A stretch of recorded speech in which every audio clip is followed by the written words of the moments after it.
Would like to call to order the January 3rd, 2018 work session for the Cabarrus County Board of Commissioners.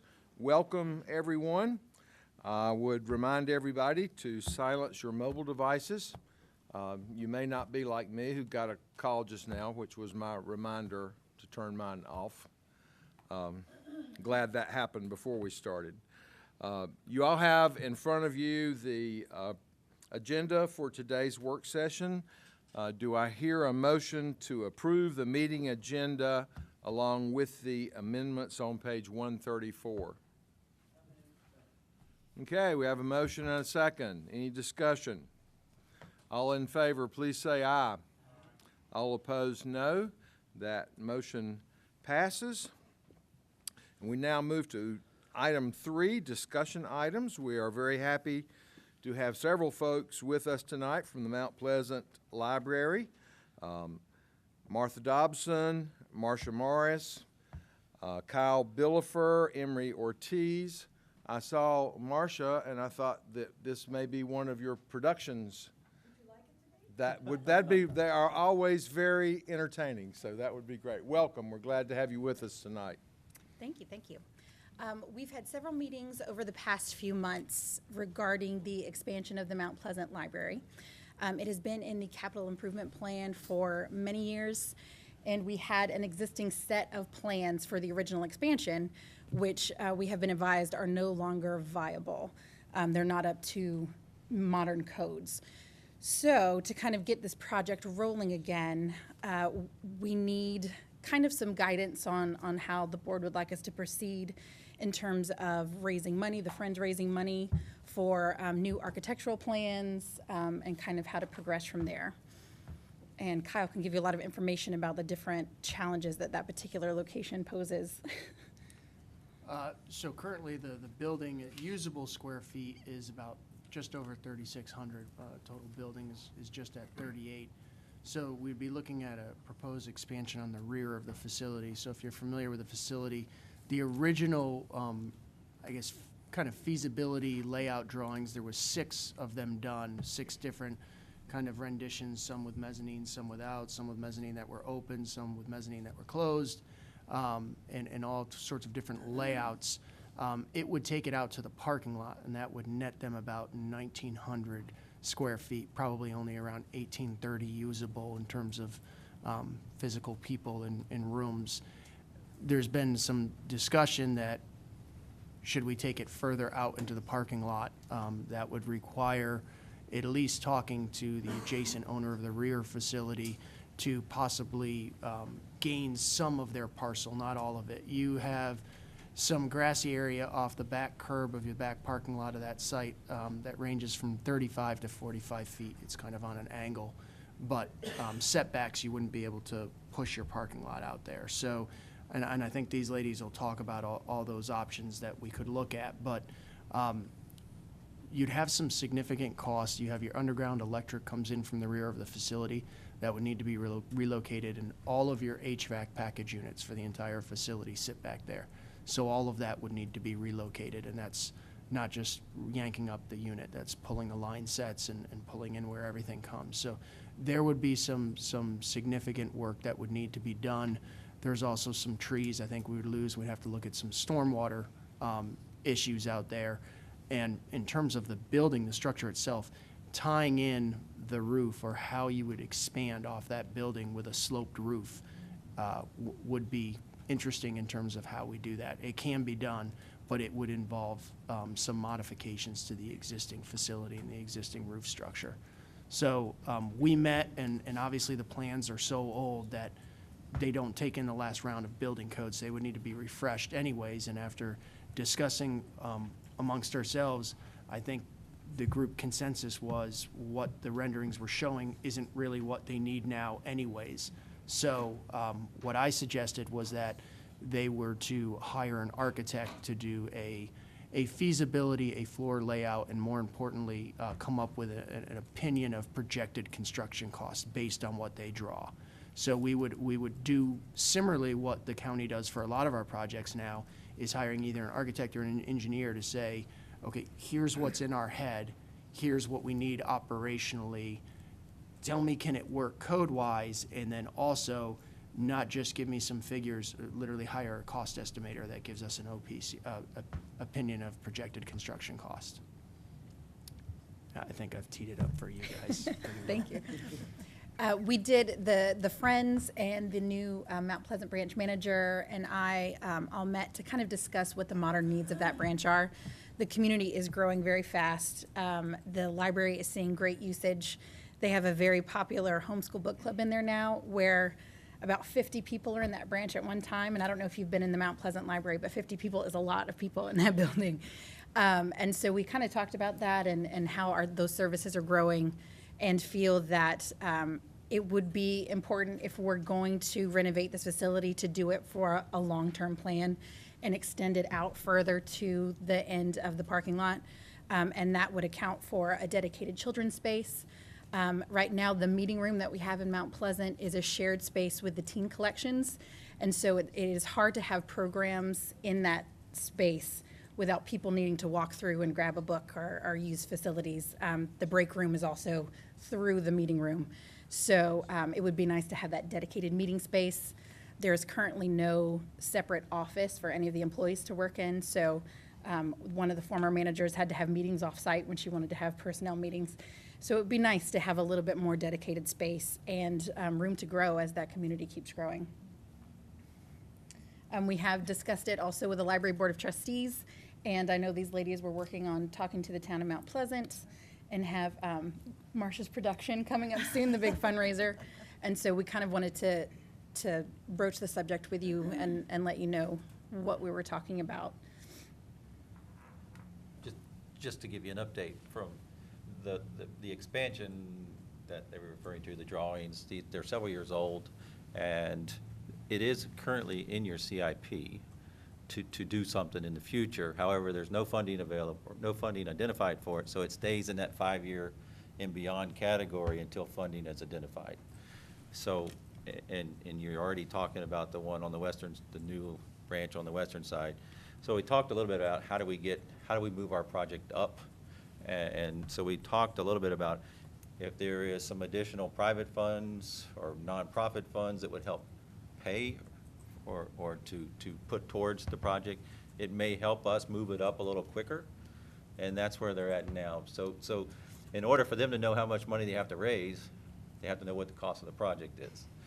And without having some up-to-date drawings, they're sort of in a catch-22 right now. So what they are asking and requesting is that if they raise money to, or if we, the county, funds the architectural services, or at least the preliminary architectural services,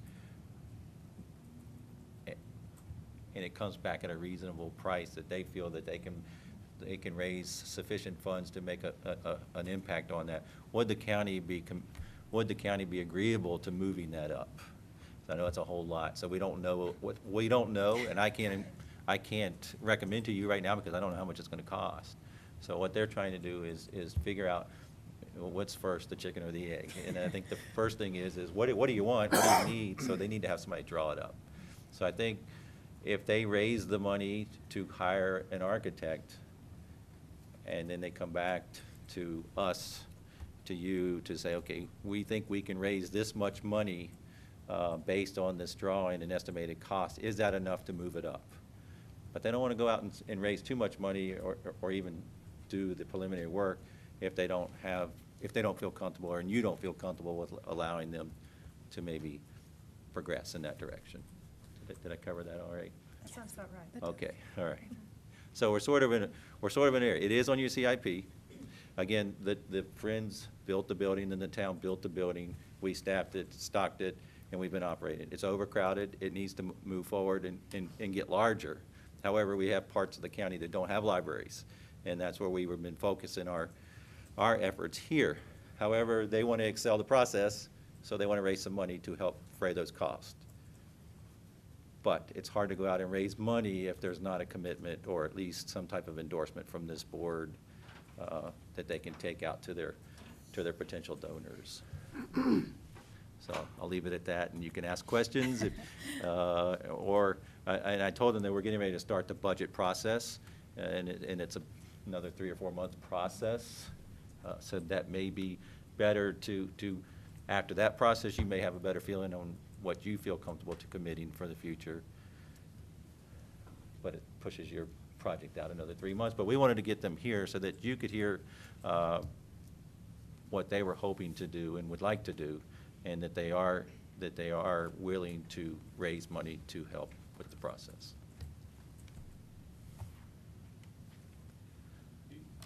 Do you currently have any money saved to put toward the design fees, or are you starting from ground zero?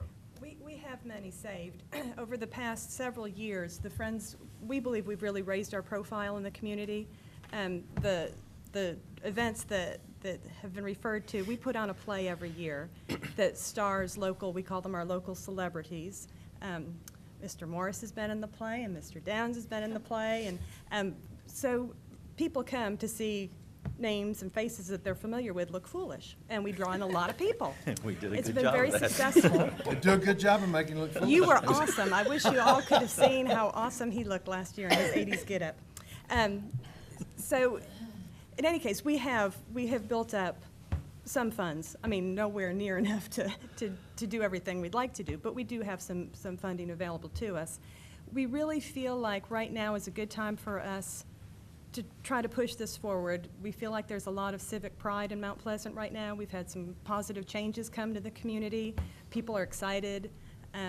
We've got a new middle school, which is where we're having our play this year at the end of February. So we just kind of feel like the timing is right, and we're looking to that date, February 24th, when we'd like to be able to make some sort of announcement to the community to say, here's what our dream is, here's what our vision is, are you ready to get on board with us?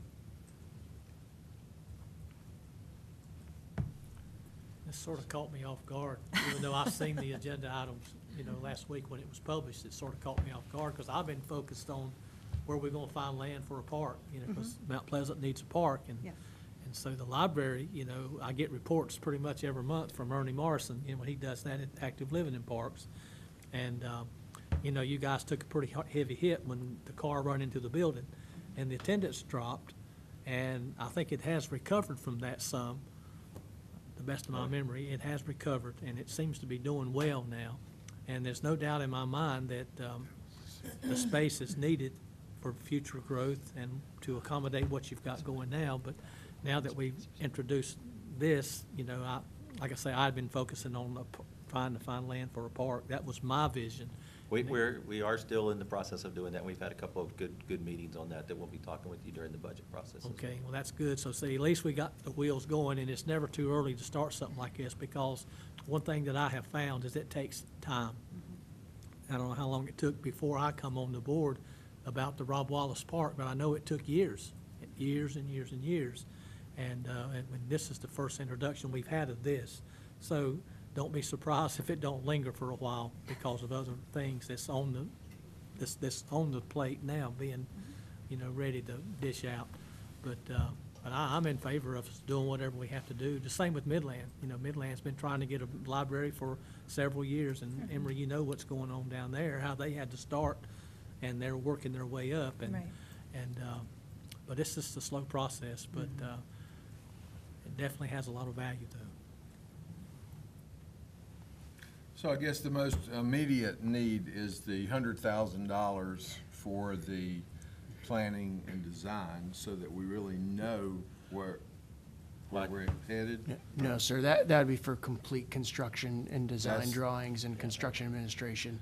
So to answer the questions that you posed earlier about exactly what do we think it's gonna cost and what do we need, what kind of money are we talking about there? We need Smile as if I put you on the spot. Yes, sir. We need $15,000. 15? Yes, because they're going to want some sort of color rendering to be able to show for fundraising. But you made a date of February 24th. If possible. That will not be achievable for a full rendering. Right. We can have probably some potential layouts, and you can have some very good discussion topics of what's been confirmed, but in terms of laying out the aesthetic look of the exterior of the building, how it's going to tie in. There's a lot of variables. I'm not sure I would caution you at using what could be produced that fast, because that might not be ending up what it looks like. And I always caution people, that's why typically when the county puts something in front and says this is what it's going to look like, we've already gone through a lot of hoops to make sure that that's what it's going to look like. But we can have some information for you, certainly. I guess that's kind of where I was going, and I had a number in mind, and I like your number better. I'm sure I'll regret saying that. You got to be careful when you throw a number out. But the worst thing that could happen would be to invest a little bit of the money that we're talking about doing, and then doing the exact same thing we're getting ready to do, which is chuck a set of drawings or plans because they don't meet what the current climate is for code. So, I guess as Mr. Downs said, we're sort of in a catch-22 of how far are we ready to push the cart down the road with a, that clock ticking, we can't do anything about. I mean, it's always going to tick. I'm not sure when we're due for a next round of revisions. I'm seeing 15 on a lot of drawings that I look at, so we got to be getting fairly close. And so I would like, I guess, just, anytime we start talking about plans and drawings and building things, I get all excited. So it would be nice to be able to help you all with some seed money if you have some that you can help with, because that's evidently kind of the way it's been working in the past. I think we would just then have to be prepared that they're not going to be the only ones that are asking, that we might have to do something. But if to get an extra 1,900 square feet to really help with what you're doing, I would like to be able to help. I guess one other quick question would be operationally, what kind of impact does that have? Because if we staff, I would assume, does that mean is it the same operational piece in place to cover that area, or does it take more people, which then, the cost of operating on a budgetary annual basis goes up? I think that would increase. We did discuss that, excuse me, because of how the current building is laid out. There'd be no way to keep sightlines clear to be able to see the whole building with an addition onto the back. So ideally, I would say we'd have at least one staff member who would be permanently in the back. And then with the expanded space, I imagine services would expand. So I do think we'd probably add staff, and it would take a little bit more operational money. I don't think it would be huge. We wouldn't be adding, double the staff or anything like that. But I can certainly see that being a need once we got to the actual operational phase of that. Mm-hmm. Your retreat's in 2 weeks, 3 weeks, and you're going to hear a lot more projects. Maybe it's, if you ladies can hold off for 3 weeks and let us have those conversations, and then you will have a better feeling on how you would feel comfortable proceeding, because we're going to talk about a lot of projects that are out there in the current cash that's available, and we can go from there. But I wanted to make sure they had the opportunity to come express their enthusiasm and their willingness to go out and raise some money as well to assist with the costs. So you guys have anything you want to add to that? I know they're ready to get started, but if we can take that time in 3 weeks at your retreat, again, we got a lot to cover that weekend, so this will be part of those discussions. Does the board have a preference on how we would handle the architect in terms of they're hiring directly, or we're going through our North Carolina general statute process? We will talk about that at the retreat. Okay. I like the idea of being able to look at it along with other things and kind of get the comprehensive picture. I have spent time in the Mount Pleasant Library, and I can certainly attest to the need for additional space. And they've done a tremendous job. Well, they did a tremendous job initially in the community building the library, and it is well used, and they are very, very limited. I've been at some of those meetings, where the library I worry that we discourage the library patrons. So it's very, very tight. So it certainly is something I think we can look at. Yes, Great. And we appreciate you coming and being with us tonight. Absolutely. thank you. Thank you. And we will publicize Thank you. your Save the production date. on February 24th. Come see it. It's going to be wonderful. Great. Thank you. Thank you. Thank you. Okay, next up, we have discussion items for action at our January 16th meeting. And we are happy to have a contingent from the city of Kannapolis to talk about the downtown Kannapolis request. We've got city manager Mike Legg, Mayor Darrell Hennett, and Eddie Smith doesn't act like he's coming up. A supporting role. The supporting role. All three are appearing in purple tonight, so there must be a story behind that. I don't know what that is yet, but welcome. We're glad to have you with us. Mr. Chairman, thank you very much. We're proud to be here with you too, and with the entire group, so thank you for sharing with us this time. And so, if you haven't been to downtown Kannapolis in the last few days, it is a construction project.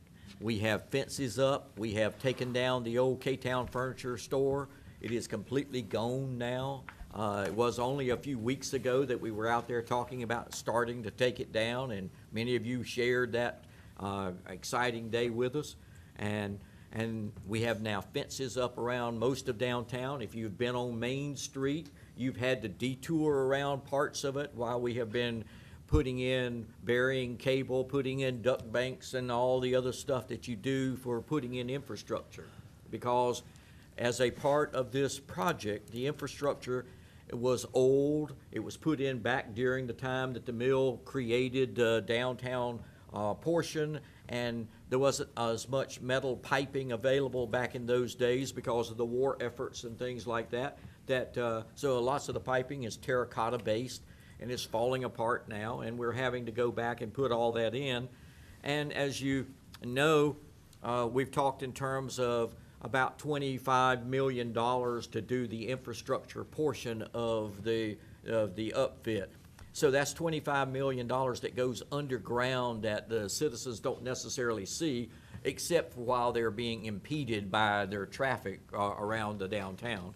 But if you can imagine trying to get water, sewer, stormwater, gas, and electric, and get cable and fiber in the same spaces at the same time during the same 8 or 9 month period of time, it is a magic trick to make it all happen at one time. But we've taken the magic out of it, and Eddie and Mike have been working extremely hard with a committee on a regular basis to work out all the details. If you saw the list of items that are on the detail list, I think you would be just absolutely amazed that there's that many things being done.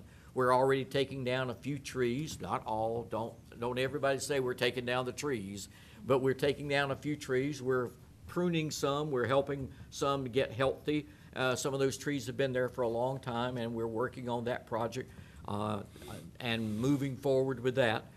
In addition, I think you all heard a number, and that number was that our experts told us that if we would invest in this project, that we should expect a 3.5 or more time return on our investment. So if we put $100 million in it, we should have 350 or so million coming back in terms of private investment. And so far, we're seeing very much that work happen. Because as you know, we've called and talked about the demonstration project for a long time. It has a new name now called VITA, and it is about the 5 buildings, one of which will be a hotel downtown. That's still very much a live project and waiting on us to get the infrastructure in so we can stub up the piping, the sewer, water, stormwater into that area so they can build the first building, which will happen sometime early this spring, and we'll get started and move along as quickly as possible with the first building. And from that, we know that we're moving forward. We also know, and at this point we can't share a lot of details, but this is such an interesting project and an interesting effort downtown that we already have additional investors who are interested in investing in our community. And so it looks like the idea that our experts said that we were going to have this great opportunity to expect to be able to put these properties back on the tax roll quickly, it looks like it's going to happen quicker than we might have even expected it was going to be. We've all talked 10 years maybe to get that $500 million invested in downtown Kannapolis, and we're already seeing two big investors who want to take most of the downtown area in and start growing it up and putting it back together very quickly. That then puts it back on the tax roll so that all you and we can enjoy that because as we as a council have said all along and as a community have said all along, we don't want to be in the real estate business. That's not our job. We'll leave that to you. So we'll stay out of that business, but we believe that we have a great opportunity to make it into a community that we'll all be proud of. And I can also say that you all have been intimately involved in this project. You've been intimately involved in redeveloping downtown to the North Carolina Research Campus and all of the parts of that came along. So we are extremely appreciative of your partnership as we have moved along to redo our community. We're about to, I think it's next week or week after next, there's going to be a groundbreaking for the Rowan Cabarrus Community College ATC building that's going to be built on campus and is going to come up quickly and bring in as many as 300 people per day back to that campus site. So there'll be more people coming downtown to take advantage of these new developments that we're talking about.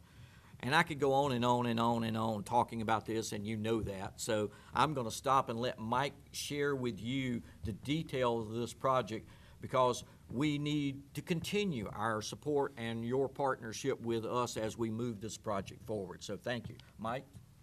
Thank you, Mayor. So in your packets, I believe you have a lot of details. I'm just going to hit a few of the highlights, and then the Mayor and I can answer any questions you might have about our request in the project. I think it's important to give you a little update and a little background on the history of where we've been. You know, the initial step to all this was City Council making a decision that we need to do something. The word from our community was that what happened to our downtown and what can we do to bring it back to what it was in the 60s and the 70s when it was really a viable commercial area of our county. So the bold decision was made to approach David Murdoch and some other property owners about purchasing the downtown, not, as the mayor said, to get in the real estate business, but to act as a catalyst. So they did that. About 50 acres, about 700,000 square feet of space. We partnered with the development, had a development advisory agreement, a partnership with the Development Finance Initiative. It's a group, if you're not familiar with them, out of UNC Chapel. They're loosely affiliated with the UNC Chapel Hill School of Government. And they are private sector developers, essentially, that help local governments, mostly with downtown revitalization. So we feel really good about that partnership. We wouldn't be here if it wasn't for them. We created a master plan with that group, which I believe there's a small map in your packets showing that as well. We have our first development agreement with Florida-based LMG for the first private investment. I'll show you some images in a second. This past couple of years, the sports entertainment venue design began. We've replaced the infrastructure replacement, the streetscape, the linear park design began. And just recently, within the past 30 days, as the mayor mentioned, the actual replacement of our infrastructure and that streetscape linear park construction has begun. So here's a picture of our downtown, and these are the different, this is kind of a confusing map, but these are all the different construction zones colored. We're going to have essentially 4 different projects in the same space going on, overlapping at some point, going on all at the same time. The infrastructure replacement being the biggest one. So it's an extraordinarily complex project to do all at once. This is a rendering that came from our first private development partner early on. A lot of this has changed, but since it's been more refined, but this is essentially what the first phase will look like in downtown. A lot of new construction. So this first project, as I mentioned, a group out of Fort Lauderdale, they've committed to $60 million. They'll take down 2 blocks, city blocks, about 4 acres of land. They'll build close to 300 residential units. They'll have additional retail space, hotel, and a parking deck, which the city is participating in. And that's part of our overarching plan, which will have both parking for that facility and parking for the public. The city will be selling land to the developer. And here's a bird's eye view of what that first project looks like. This is essentially the location where transit damaged freight exists now, the old credit union building on the corner, the Cabarrus Bank building to your lower left of that image and that whole block will remain and be preserved by the developer, and the hotel will be on the back side in on the upper left-hand corner of that site. Another image, the bricks have changed. It's a little lighter color, but this is between the old buildings to the left, the Cabarrus Bank building, that block to the left, and the new development to the right. And looking from the Kannapolis train station back towards downtown. So this is Main Street. So the next phase of all this is the infrastructure, the linear park, the streetscape. And it's really it's one project, but three different components. As the mayor said, we're replacing aging infrastructure. No way any of this can happen with infrastructure the way it is. It's got to be replaced. There's a dynamic streetscape that comes out of this. And it's really a foundation for an entertainment district, and that's what's going to revitalize downtown Kannapolis is food and beverage and entertainment. There will be some retail, but it will be largely about entertainment, and that's the wave of the future for downtowns, is a place where people can gather for fun and entertainment. It'll be a linear park at the end of the day, and that's not putting it mildly at all. It is going to be a place, and I'll be happy to share the very details with anybody that would like to see the design maps, but it will be a place, a gathering place. It will be a showpiece in and of itself, just the streetscape. It is an extraordinarily wide streetscape between building face to building face, larger than you'll find in any downtown anywhere. In fact, our consultants only found a couple in the whole world, really, but none in the United States that have the kind of width to work with on this particular project. So we can get a lot of things in there, a lot of park amenities, open space, seating, entertainment areas, places that business can use to enhance their own businesses inside the buildings. So it is going to be a linear park. There's no question about it. And this is sort of a rendering of what that ultimately looks like. You'll see there's streets on both sides. There's large, the way we have it, sort of a winding street through downtown. And on each side of if you look right in the middle of that map, to the right, the street is on the top side, and on the left, it's on the bottom side. It kind of curves in the middle with a traffic circle. What that does is create huge open spaces and park areas in both sectors. And you can see all the green spaces there. This map doesn't do it justice because of the scale, but these are large areas that will be public gathering places. And a major entry point into the sports and entertainment venue as well, coming straight from downtown. And let me add that in that park, because of the topographical fall that goes from one end of the park to the other, it steps down in segments as we go down. So you have these little individual places that if you choose to be in a quiet space and just want to sit there and have a cup of coffee with your friend or neighbor, you can do that. If you want to be a little further down and you want to be in an active zone that's going to have music and background music being played and all that kind of stuff, you'll be able to do that. If you want to go and have outdoor dining, there'll be another place that will be just located for outdoor dining. And because of the fall, we can step it down, provide some internal security that you would have to make sure that you have for an open space as big as this, as well as to have uniqueness so that you might want to be at this place this week and at that place next week. And so you'll see it as we go through some of the other details later on. And to the mayor's point, this is, and I won't spend any time on this really, but the whole idea behind our downtown revitalization is to create rooms or neighborhoods within the downtown that have those different components that the mayor talks about.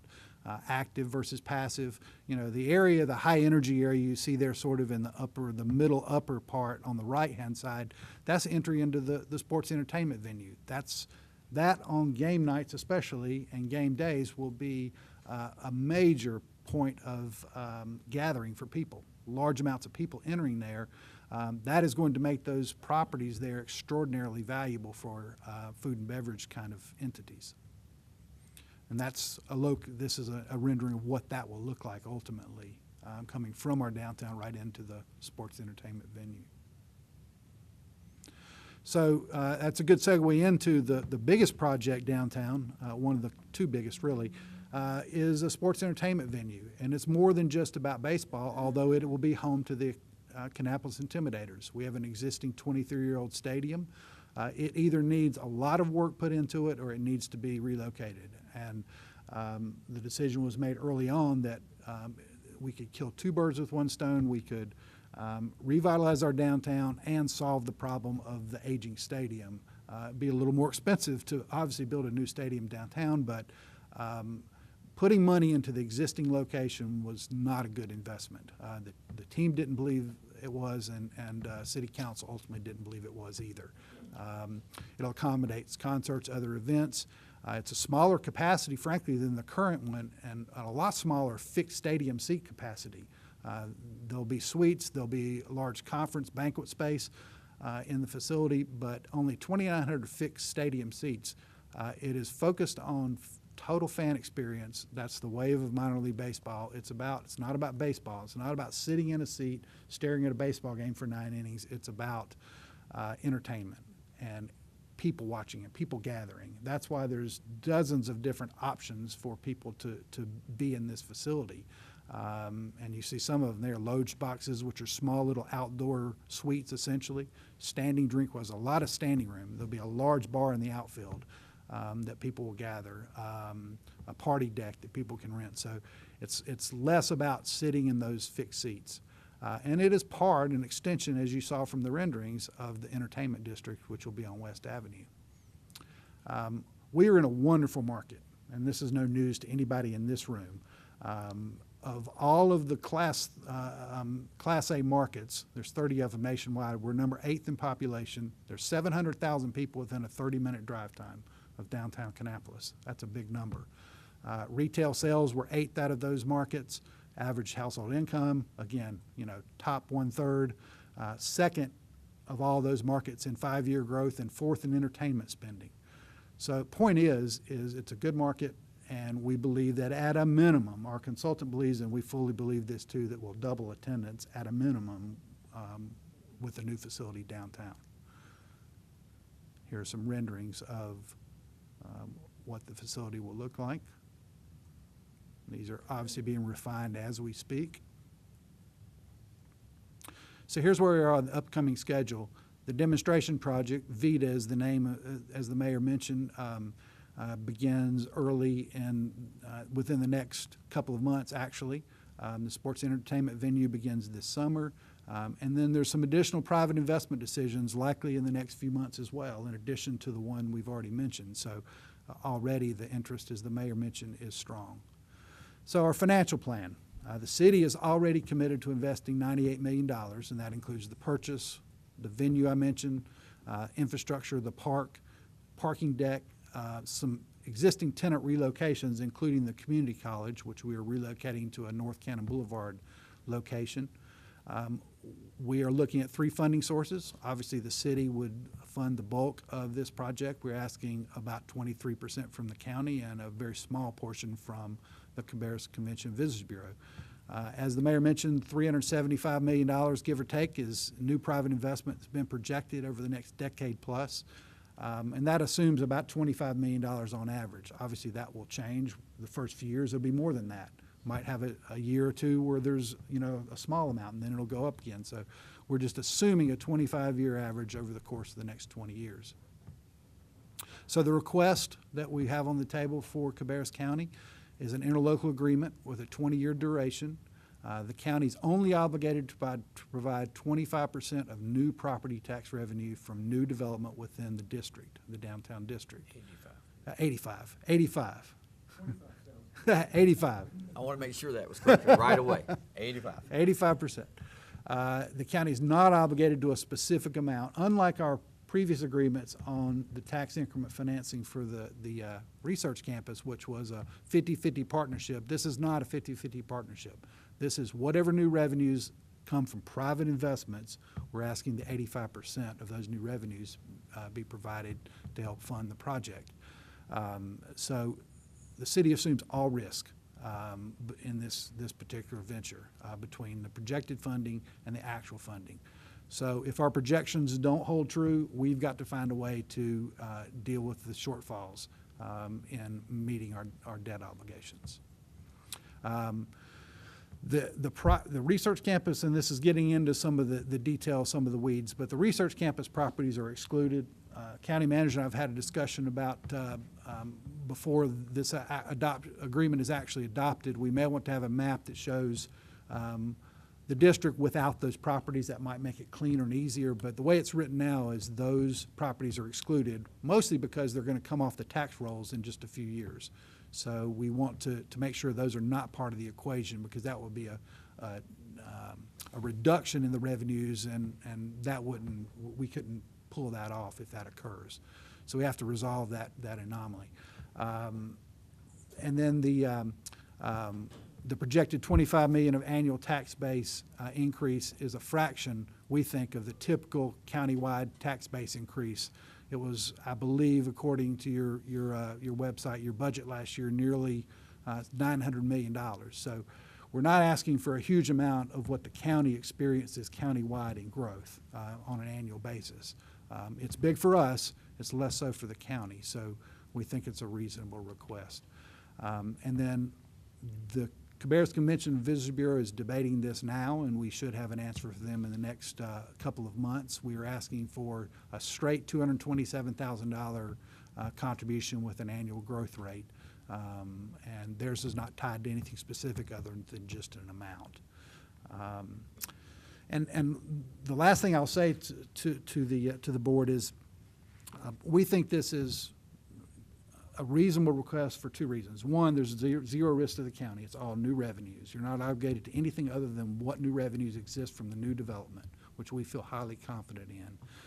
And the second thing is we think this kind of agreement is transferable, that the county, we recognize that there are multiple municipalities in this county that would want to partner with the county on things like this. This model could be used in other situations as well as a partnership. You know, unlike asking for a specific set amount of money and participate in our obligations on this, we're saying we're going to make these public investments. We want you to help fund them, but only fund them based on what private investment comes out of that. And that could be transferable to any project at any time, anywhere in the county, should the board want to do that. We did want to put the board in a position that you had to meet an obligation that would impact your existing funding and your existing budgeting going forward. And your existing capital planning and other things. This is all about new revenues, and quite frankly, as I mentioned, a fairly small amount of new revenues that the county will experience likely over the years. And I think the mayor and I will be happy to answer any questions you might have. Or I'll add one comment to that. We're sitting here in January of 2018. Everything going the way it's planned, the baseball field will be open and for the beginning of the season 2020. And the additional opportunity we're negotiating with right now wants to have their project, or at least part of their project, finished so that it would not be a detriment to opening the baseball field. In other words, say it another way, they want to be up and finished with a part of their project at the same time that we open the baseball field for the new season. So we have a real urgency that the community is experiencing here, that investors are urgently coming to our community, to all of our area, to help develop what is going to be the new Kannapolis. Questions, commissioners? I just want to, this is very basic, but I want to make sure I'm following that. When the investment happens, it gets built, the tax bill goes out. So it is a completed project, done, the increased bill revenue. That's when our 85% kicks in? Yes, okay. Correct. I'm with you. And this is somewhat nitpicking, but we don't have those slides, I don't think. Somewhere in there, you had percentages of all three, and I don't think it equaled 100. I think it was greater than 100. But I may have missed it. It just didn't, the numbers didn't quite look right. Again, we don't need to backtrack now. Okay. just look at that so that we Check can that, at make least sure. see, make sure those numbers are Thanks, Bud. right Can for do. what we see. I had talks with both of you guys today, quite lengthy talks, and answered all of my questions and concerns at that time. And it's very rare that a city gets to reinvent themselves like this, like you guys have this opportunity. And it's really a genius of a plan, Mike. I have to agree with the mayor there for all that you guys have planned for your community. It's wonderful, but you know, I had a little bit of concern at one time about the length, the 20 years. I had concern about that, but it's only right because the financing is 20 years, and it should coincide. If we're going to help, we should help for the full term of the debt.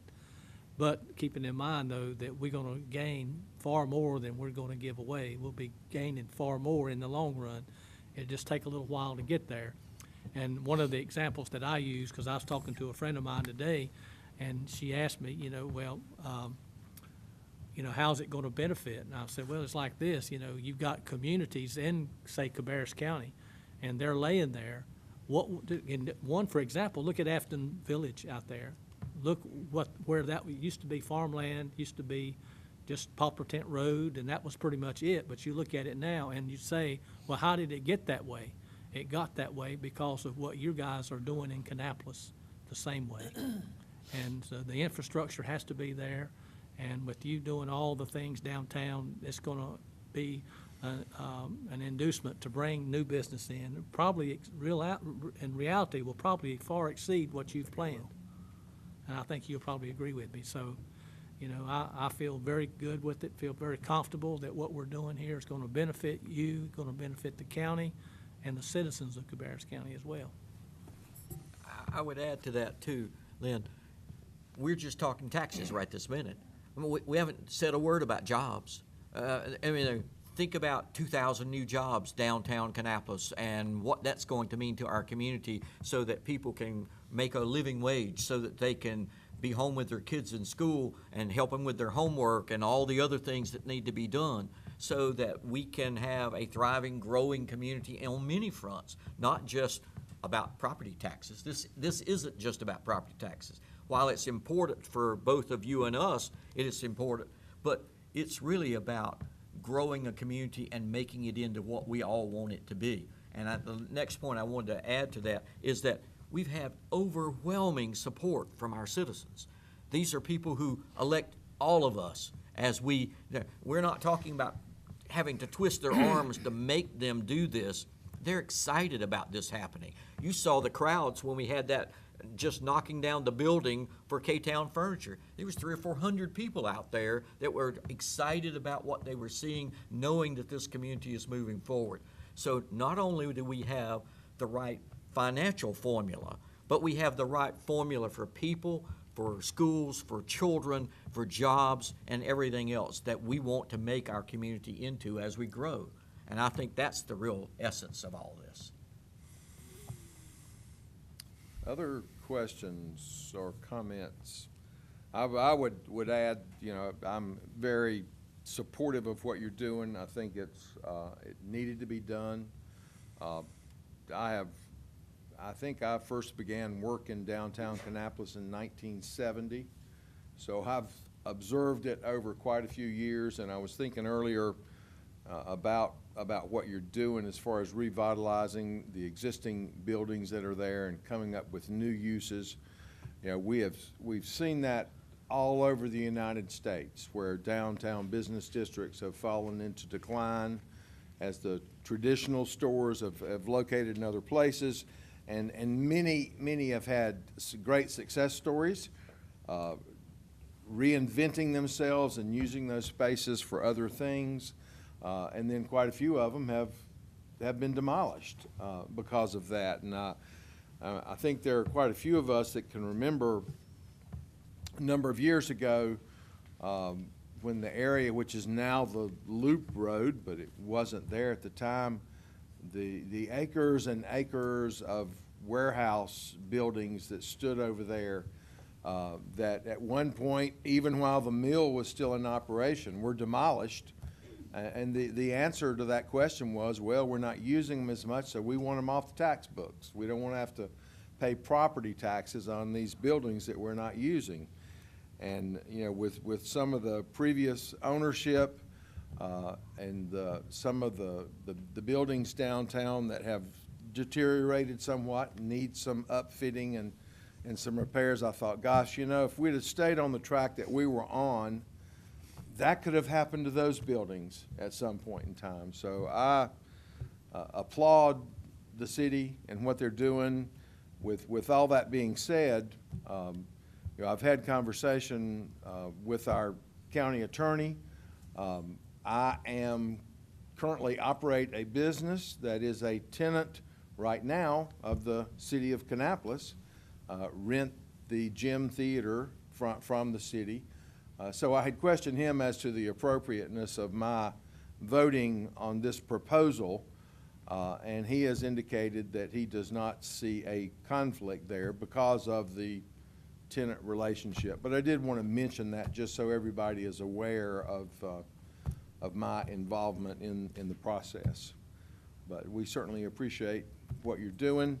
As Commissioner Shue pointed out, we're talking about all new revenues that we would be committing to this project, and still remains that additional 15% of new revenues, or 75% if we go with Mike's numbers, that we're going to realize in increased property tax revenues right off the bat to help us meet some of the other obligations that we're struggling to meet, like school facilities and other things. So I think we all win. I think everybody wins with this proposal. And we very much appreciate you coming to talk to us about it. Thank you. Thank you for having us. Thank you All very right. much. Thank you. Okay, next we are very happy to have with us Dion Atkins Tate from the Salisbury-Rowan Community Action Agency for a presentation. Welcome. Good evening. How is everyone? Okay, so I am here today to present to you the annual Community Services Block Grant application for the 2018-2019 fiscal year.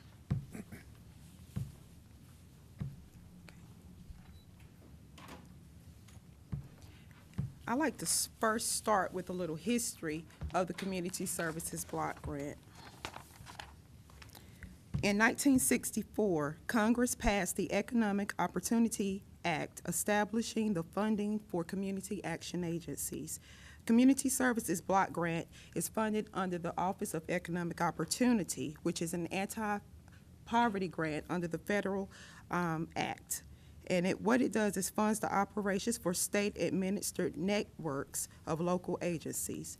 These CSBG networks consist of more than 1,000 agencies nationwide. And what we do is coordinate and deliver programs and services to low-income Americans in more than 99% of our nation's counties. Community representation and accountability are hallmarks of the Community Services Block Grant Network, where agencies are governed by a tripartite board. The board structure consists of elected public officials, representatives of low-income communities, and appointed leaders from private and public sectors.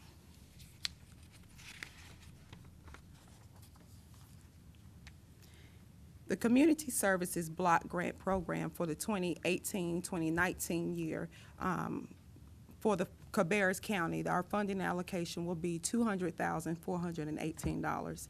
That funding amount is determined by the United States Census and under the 2015 Small Income and Poverty Estimates. So according to them, Cabarrus County's impoverishment count is 21,118.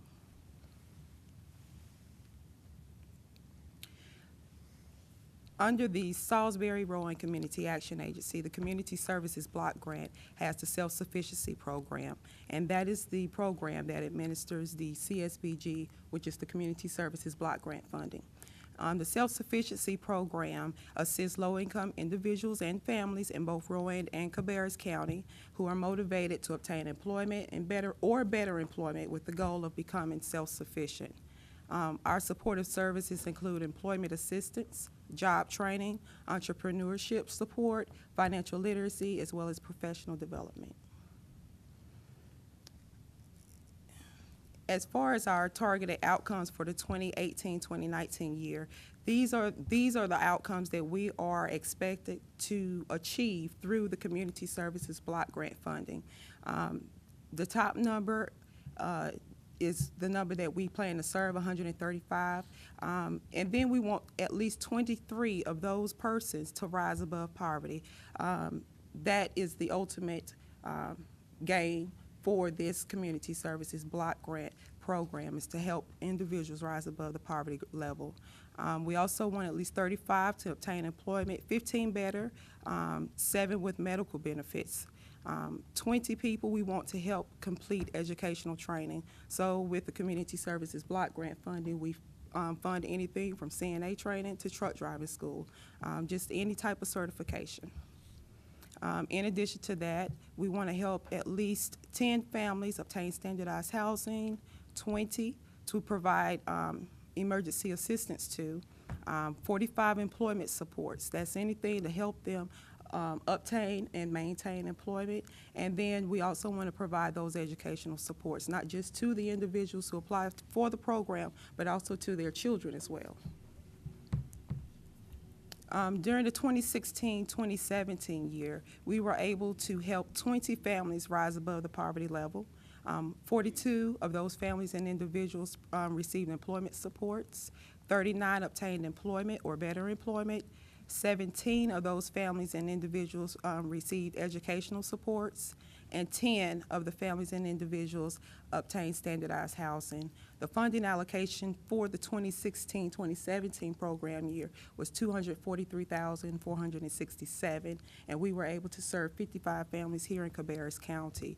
We are currently in our 17-18 fiscal year, so those that impact will be provided to you during next fiscal year's application presentation. We also provide case management services. So during the 16-17 program year, we provided more than 3,775 hours of case management services, and that was for a total of 124 participants. In addition to those case management services, we also provide occupational skills and educational assessments, resume assistance. We also develop individualized plans of employment for each of our participants. We provide budgeting and financial literacy, supportive services, referrals, advocacy, as well as goal planning for self-sufficiency. In addition, we also provide workshops for each of our participants on a monthly basis, and it's around employment, obtainment, employment retention, as well as financial literacy. This is one of our success stories. Her name is Deasia Cook. Ms. Cook enrolled into our program, October 2015. She was also one of the participants of our Next Gen program through the Workforce Innovation Opportunity Act. Through both programs, she was able to obtain her general education diploma as well as her 10-hour OSHA training certificate. Unexpectedly, she had a tragic loss. Her mother passed away during her tenure in our program, and she was faced with homelessness at that time, but through our program she was able to obtain standardized housing, employment, and she eventually rose above our poverty guidelines. Mr. Vernon Jones was another participant of our program who successfully he gained self-sufficiency, he had a few bumps and hindrances to obtain employment, but he was able to soon obtain employment through the VA Medical Center, and then he ended up being financed for his first home. So we were very pleased with that. And he did a little quote about us that I like to read. He said, "They stayed on me and gave me the tools I needed to stay on track. Checked up on me to make sure I followed up on referrals provided. I may not have always followed through with everything, but they were always there to keep pushing me when I felt like I was losing hope." And that's just, you know, some of the things that we are able to provide to our participants, the dedication through the family development specialists who actually work with our participants on a daily basis. It's not just case management, but we actually build relationships and make sure that they are doing exactly what they need, and we're providing that support to help them obtain self-sufficiency. We are located in Rowan and Cabarrus County. Our Rowan office is located at 1300 West Bank Street in Salisbury. And our Cabarrus office, we partner with the NC Works Career Center. And so we have 2 family development specialists there at 845 Church Street North, Suite 201 here in Concord. Are there any questions? I just have one comment that I'd like to bring. I noticed that your allocation from last year was cut from last year to this year. Yes. Yet you're going to serve more people with less money. Did I Yeah. see that right? Yes, you saw that right. What areas are you going to be focusing on that's going to offset that difference? Well, the areas that we're focusing on more and have always really is the employment.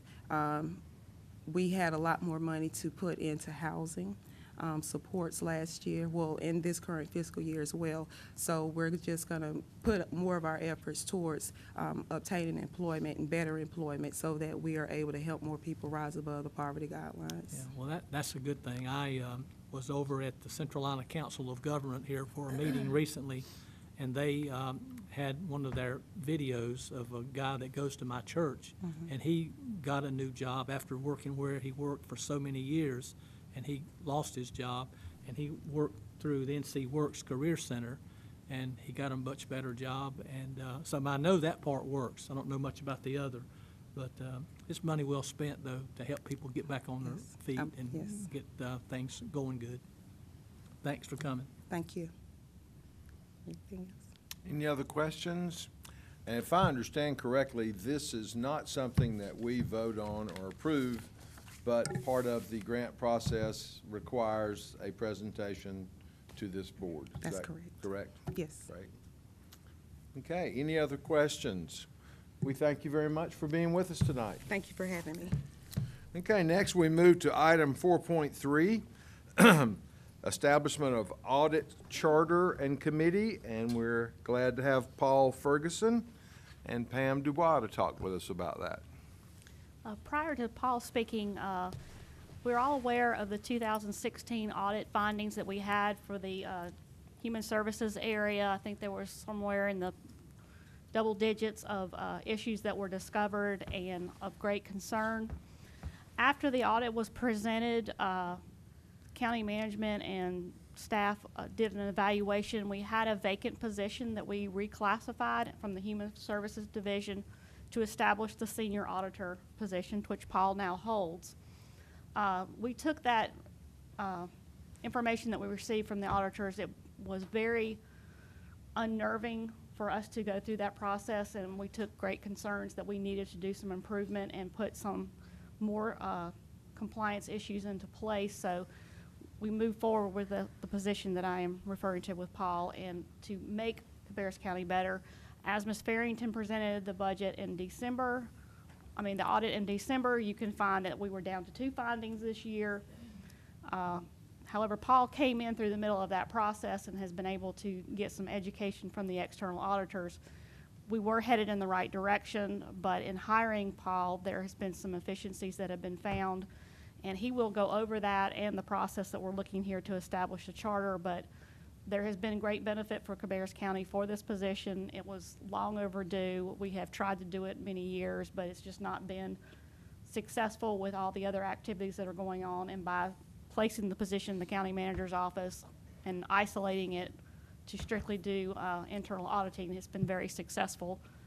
and he hasn't quite been with us a year, so I'm going to let him take over from here. Said he's done a lot of great things, and he'll give you some highlights on what he's looking to do into the future and why we're looking for this committee and charter. Thanks, Pam. Like she said, just trying to make the county a lot stronger than, and make it more efficient. There are three, just to give you guys a brief overview, there are three really major types of audits that you would perform. One is a financial audit, obviously, which a lot of the external auditors go through, but from my point of view, it's been mostly cash handling procedures, just to kind of go on a different route from the external auditors from what they already do. We have strengthened the cash handling procedures across many departments within the county in the last 8 months. We also have an operational kind of audit. During the operational, you look at policies and procedures just to make sure we're kind of as efficient as possible. And one example there of improvement within DHS is that we had a general administrative code that was being used. Well, the county doesn't get really reimbursed for a lot of that through the grants that they apply for, federal and state. What I've noticed is that a lot of people can kind of fund that or funnel that, what they're doing, into this case-specific work. So that way the county can actually kind of collectively get more reimbursement from these grants. So as far as an operational procedure there, just kind of making sure we're more efficient. And then the last type of audit is a compliance audit. We're just making sure we're following federal state guidelines. But that's really the emphasis that I've hit with DHS in the last 6 months. And again, just to make sure we're following all those guidelines within Child Welfare Division, how we process everything, our Economic Services Division, across the board. The purpose of this charter, I've done some research from other municipalities in the state of North Carolina. They do have what's called an audit charter. A lot of other counties have had their audit divisions or audit departments established for some time now, and I just kind of pulled collectively what I thought our county could use.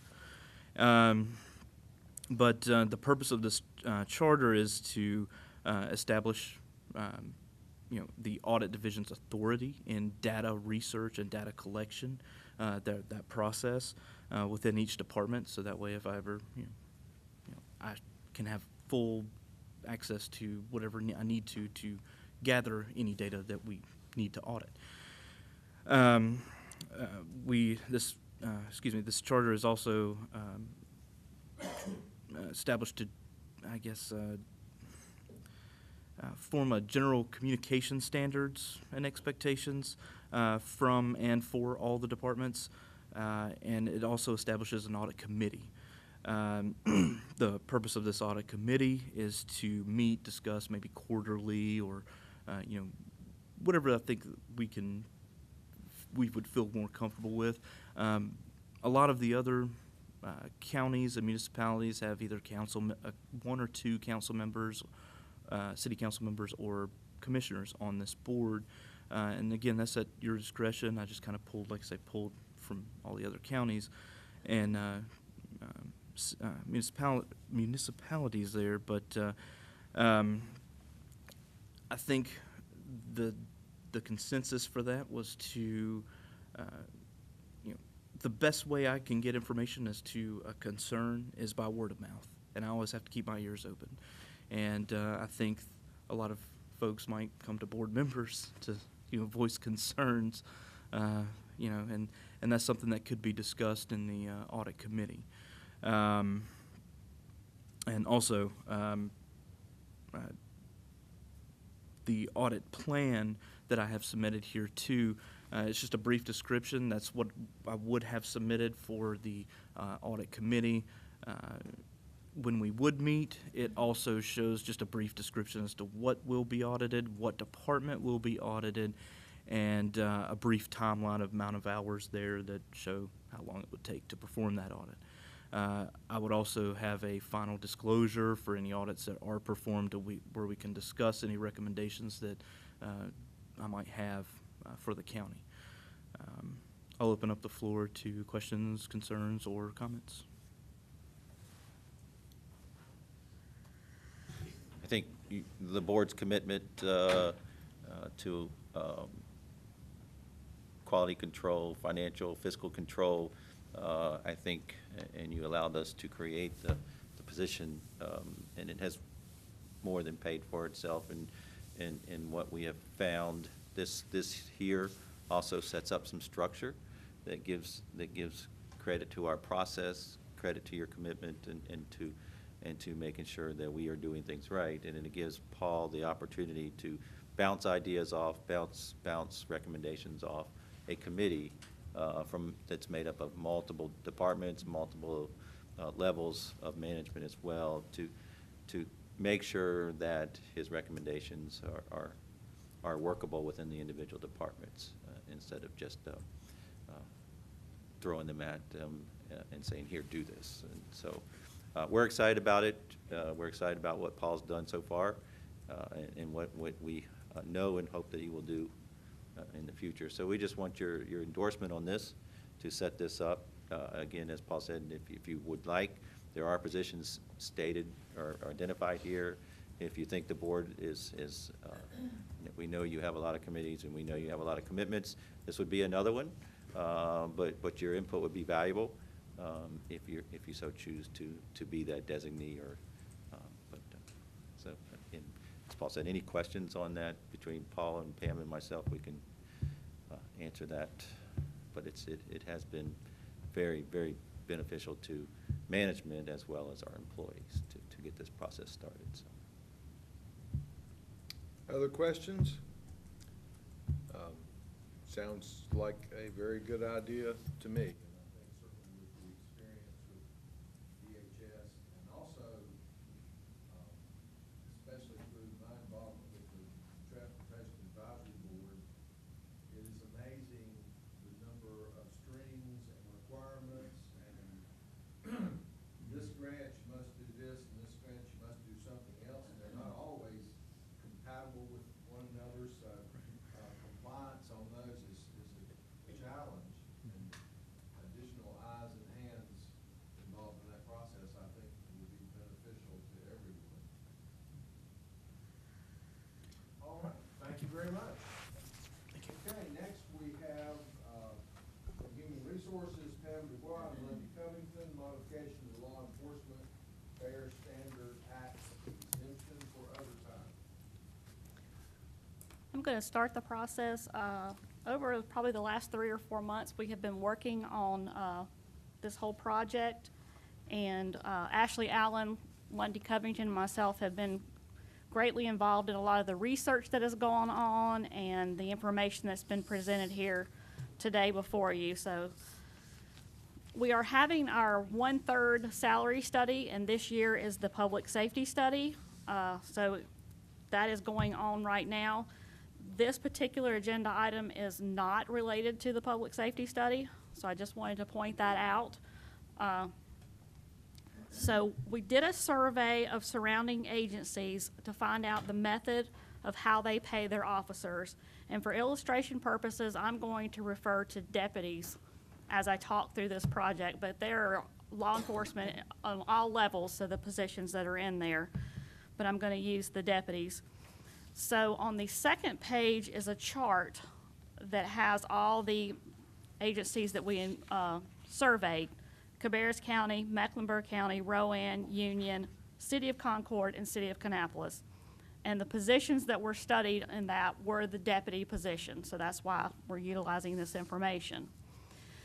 Under the 207 FSLA exemption, there are multiple ways to pay. There are multiple years of hours that you can use. So a standard work hour is 2,080 hours.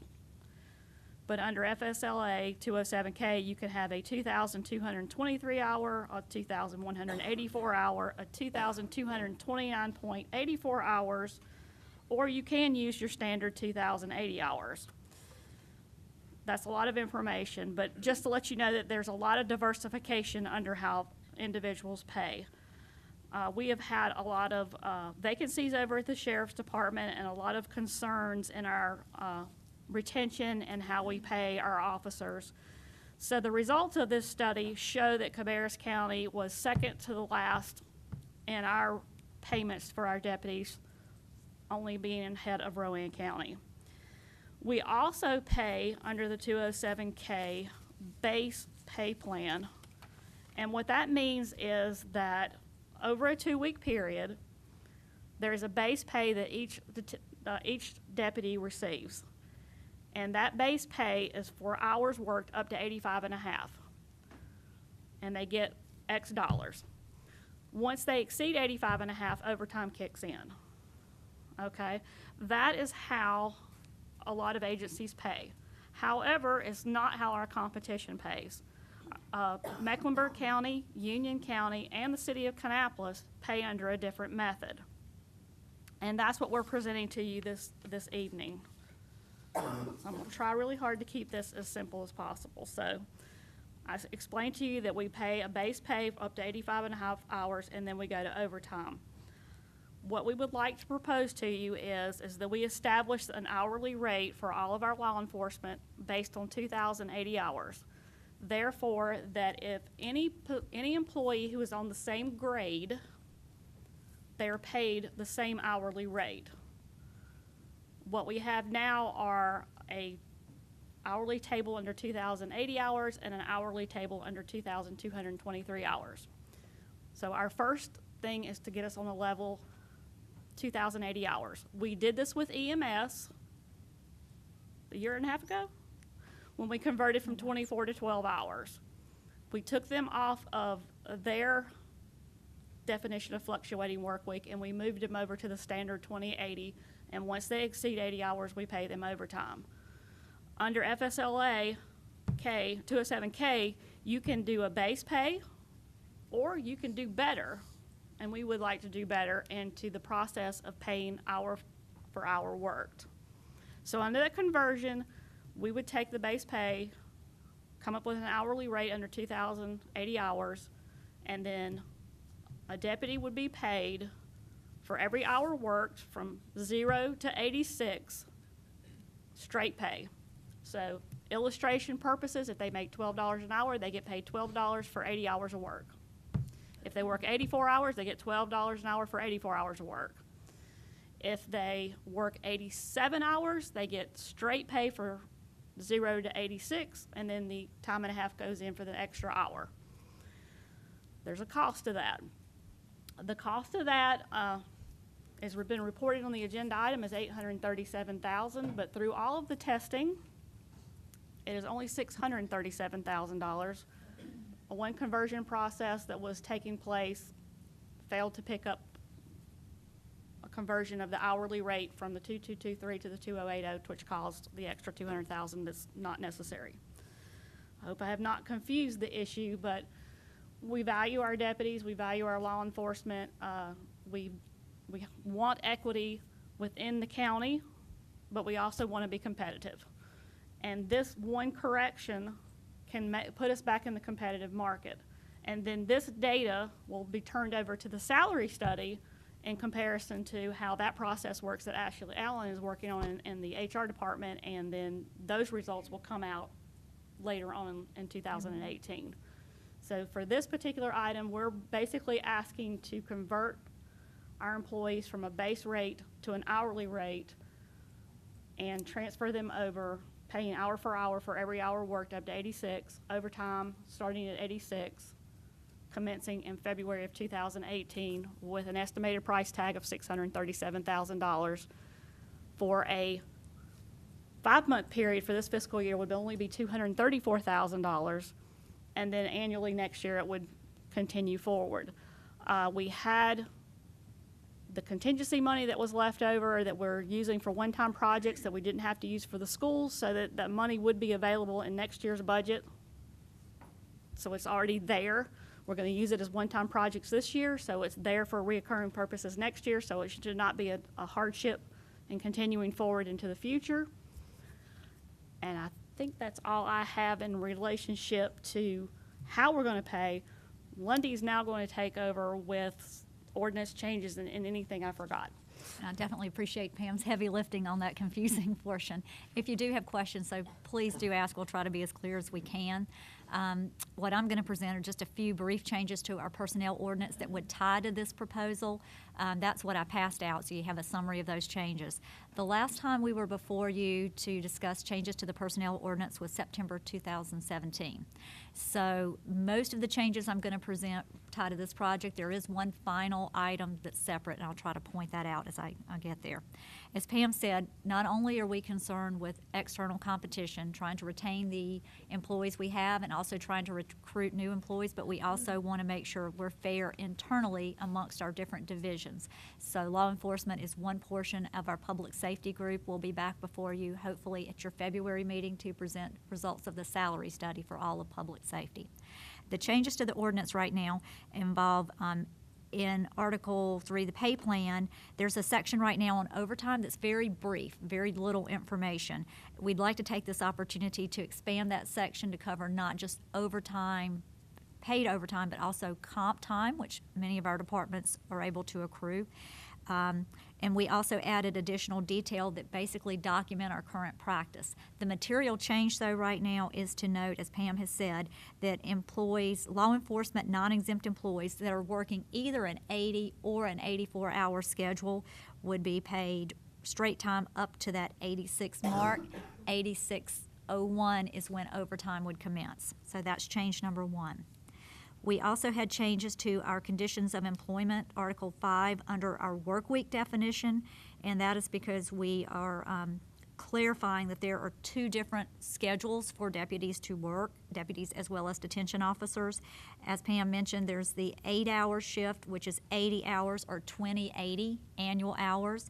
Then we would like to define that second shift as 12 hours, 84 hours per pay cycle, with a 2,184 annual hour calculation for that.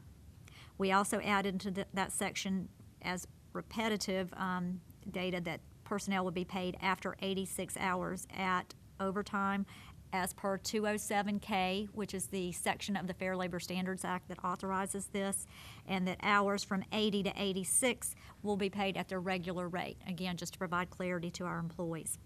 There's another change in that section. It actually ties to the fire services hours change you approved back, I believe that was at the November meeting. That group will be moving from 10-hour shifts to 12-hour shifts in January, so that will also be added as a change.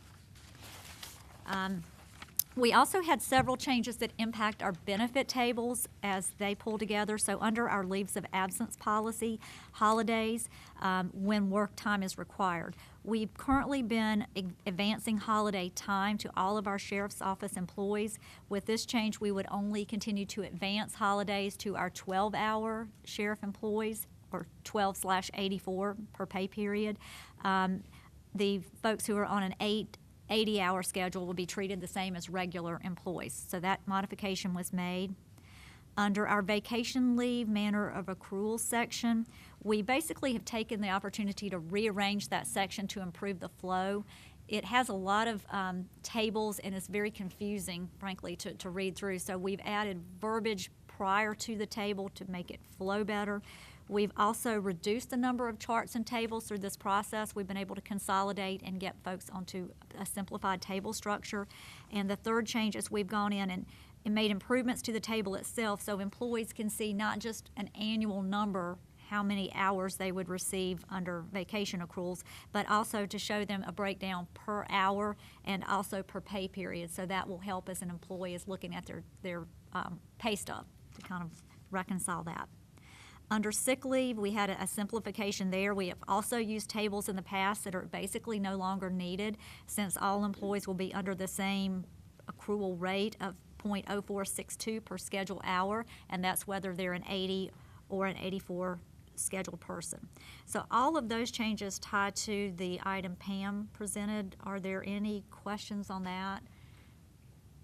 No, it's a lot of information. What we would intend to do as far as communicating this is it will be posted, obviously, for all employees, but we will do separate communications for each of those impacted sheriff's office employees so they can see how it will relate to them and to their actual situation. So if approved, that will be a next step for the sheriff employees.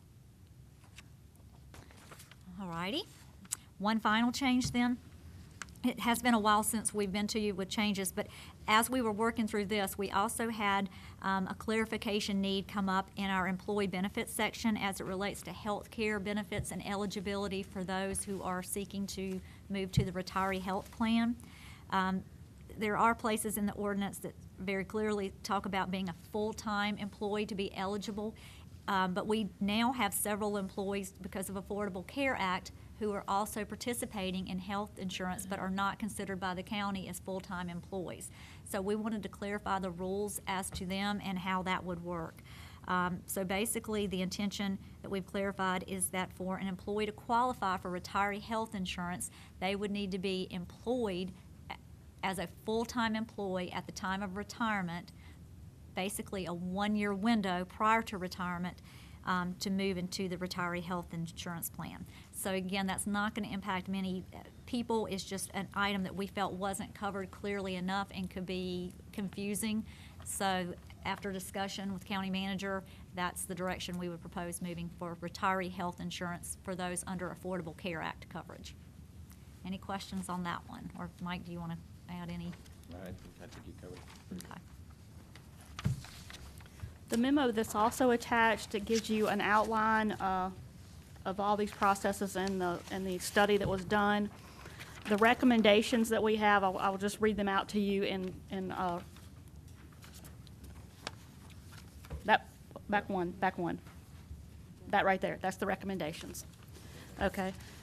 That there are 5 exempt employees at the Sheriff's Department.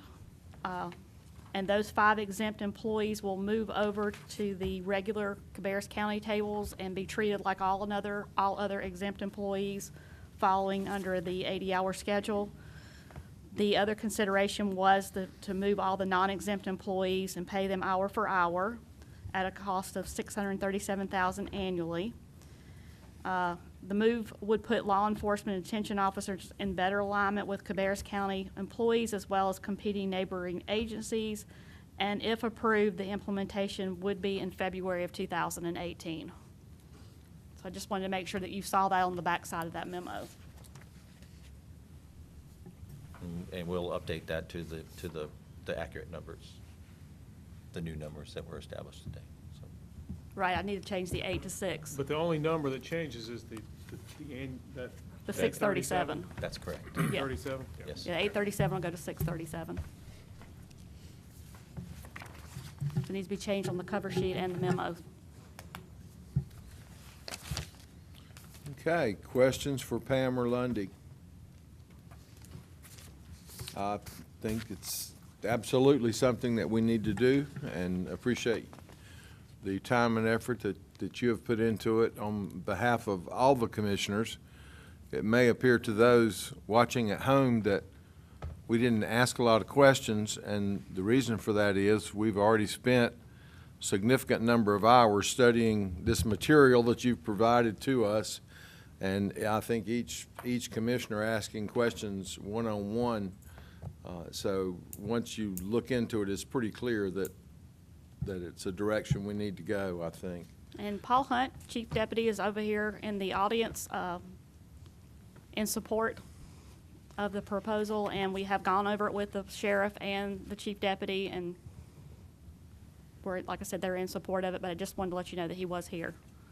Great, and also, as I think you both mentioned, this is step one in trying to make sure that we're competitive in the marketplace, and we'll get additional information when this salary study comes back to us, so there may be other things we may need to consider at that time. So if no one has any other questions, thank you very much. And we will move to item 4.5, requests contingency funds for some projects, and that will be Kyle Billifer and Pam Dubois.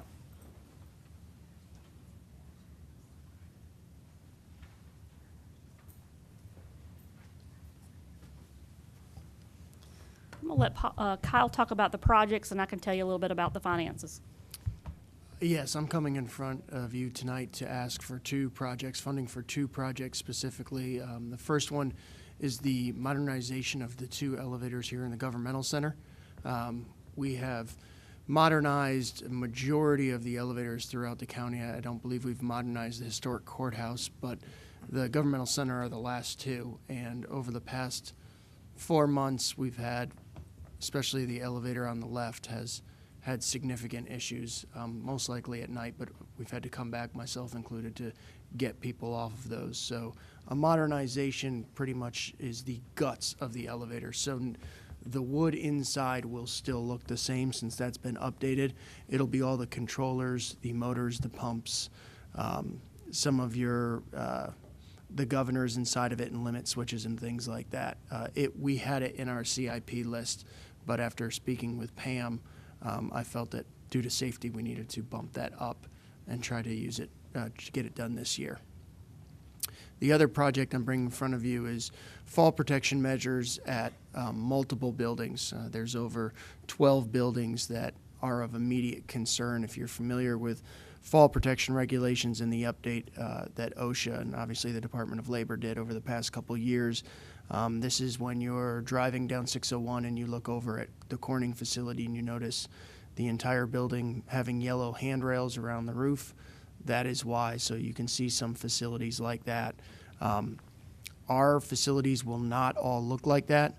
We will put handrails and railings around certain HVAC units that are within a certain distance of the building. The way OSHA has defined it, there are zones. There's within 6 feet of the edge and within 15 feet of the edge, and they have a interesting description of intermediate and seldomly working up there. They used type of how many trips you would make a year to clean out gutters and things like that. So we've gone through with an engineer who designs nothing but fall protection. That is, they're out of Cary, North Carolina, and we had them survey all of our buildings after I had surveyed all of our buildings and came up with an idea of which buildings were potential issues with us in terms of they were not compliant with OSHA.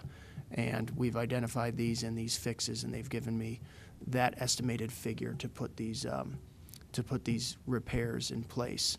There are a few that they suggested that we're not going to do because we're not on those roofs that often, and there is one in this building that we will not be doing, primarily because you'll be looking at having to replace the roof in this building in the next 2 to 3 years, and I'd prefer not have to rip all that fall protection down to do it then.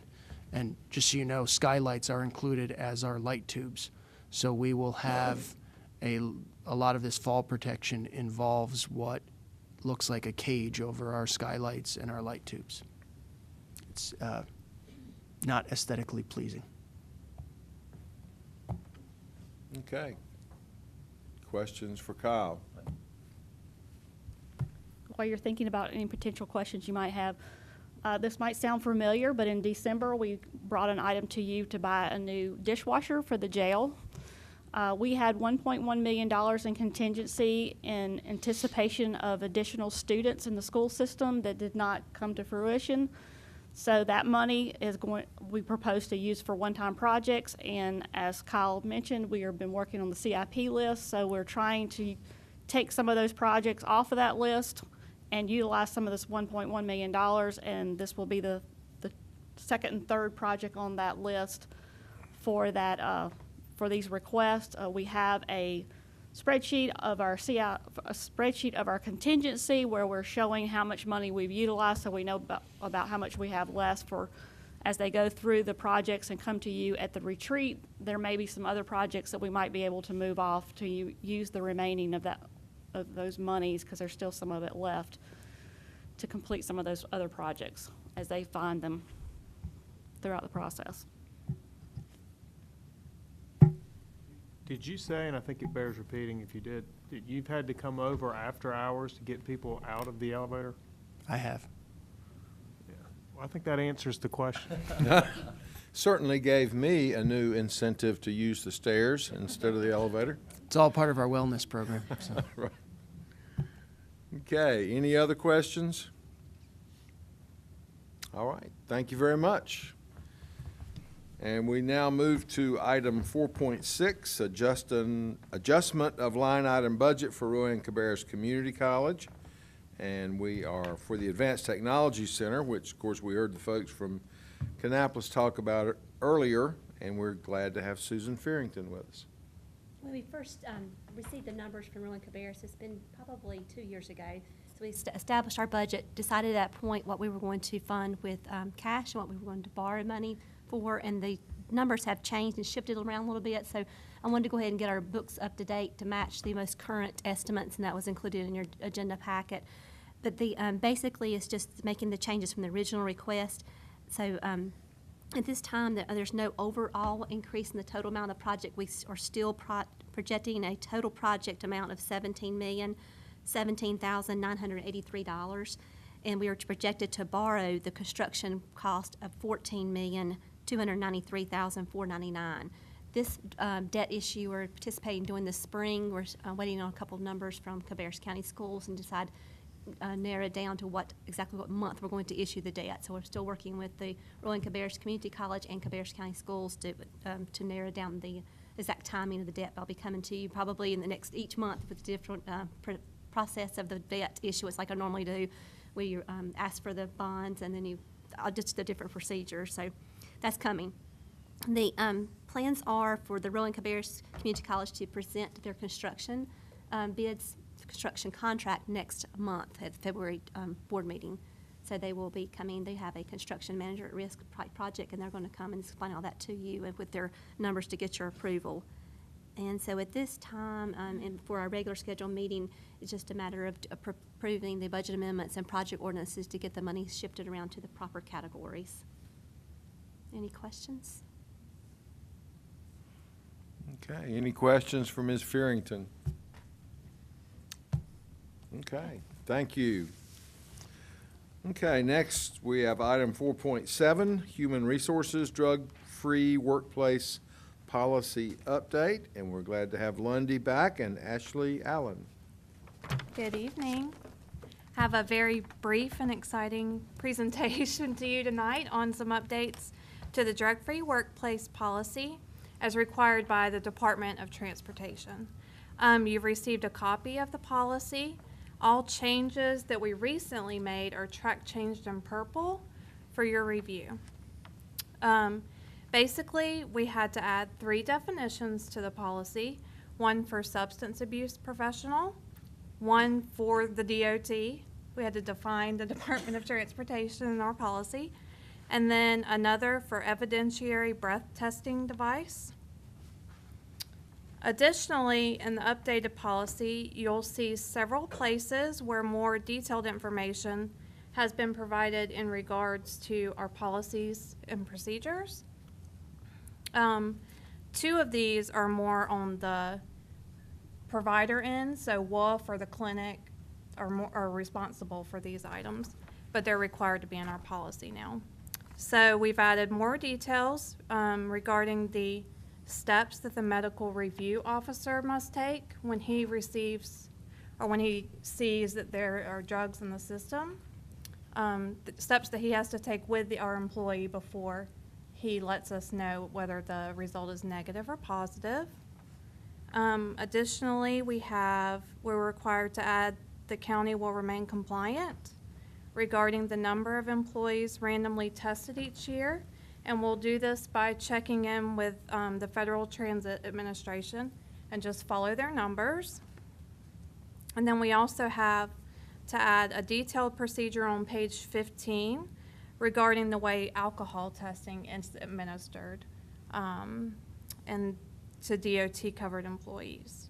And then also all references to the term opiates had to be changed to opioids, and that was a DOT requirement. My understanding is the basic reason is technically not all opioid drugs are opiates, but all opiates are opioids. So that change was made.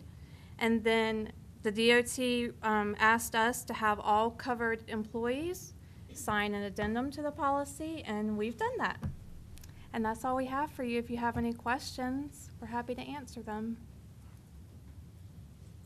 Any questions? Okay, Okay, thank you. thank you for your time.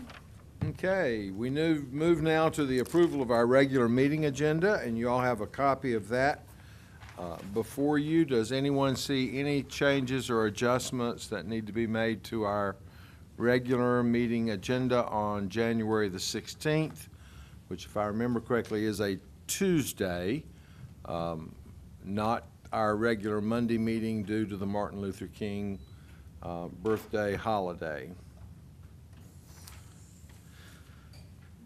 Hearing none, I would entertain a motion that we approve the regular meeting agenda as presented. We have a motion and a second. Any discussion? All in favor, please say aye. All opposed, no. That motion passes. We do have need of a closed session. So at this time, I would entertain a motion to go into closed session to discuss pending litigation and economic development for North Carolina General Statute 143-318.11A, 3 and 4. Okay, we have a motion and a second. Any discussion? All in favor, please say aye. All opposed, no. And we are now in closed session. Thank you.